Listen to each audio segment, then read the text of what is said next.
Daily taste the daily.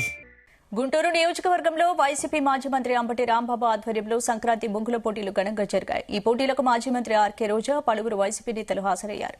Sankranti అంటే రాంబాబు, రాంబాబు అంటేనే సంక్రాంతి అని రోజా అంటారు. గతంలో అంబటి రాంబాబు సత్తెనపల్లిలో సంక్రాంతి సంబరాలు నిర్వహిస్తే సంబరాల రాంబాబు అని టీడీపీ నేతలు హేళన చేశారని గుర్తు చేశారు. కూటమి నేతలు రోజా తనపై అక్రమ కేసులు పెట్టేందుకు ప్రయత్నాలు చేస్తున్నారని, ఇక ఆ కేసులకు భయపడింది లేదని అంబటి రాంబాబు అన్నారు.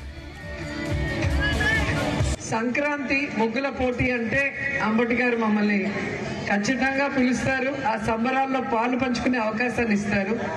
అలాగే ఈసారి కూడా ఇక్కడికి పిలవగానే మేము ఎందుకు వచ్చామంటే సంక్రాంతి అంటే ముగ్గుల పోటీలు, ఎడ్ల పందాలు, కొత్త అల్లుళ్ళు, కొత్త వంటకాలు, అంతే కదా, కోడి పందాలు. సో అంతా కలర్ఫుల్ గా, సంతోషంగా, జాలీగా ఉంటుంది. మనం కూడా ఆ సంబరాల్లో పాలు పంచుకోవాలని ఇక్కడికి వచ్చాను.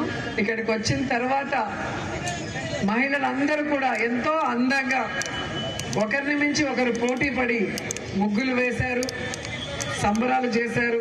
వాటన్నిటిలో కూడా ఎవరు first, second, third, fourth, fifth, sixth అని ప్రైజులు కూడా కొట్టేశారు. సో సంక్రాంతి ఈ రాష్ట్రంలో అందరికన్నా ముందు గుంటూరుకే వచ్చేసిందని అర్థమైంది ఇక్కడికి వచ్చిన తర్వాత.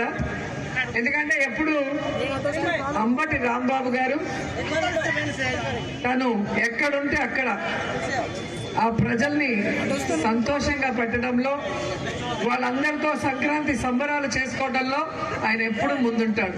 సంక్రాంతి ముగ్గుల పోటీ అంటే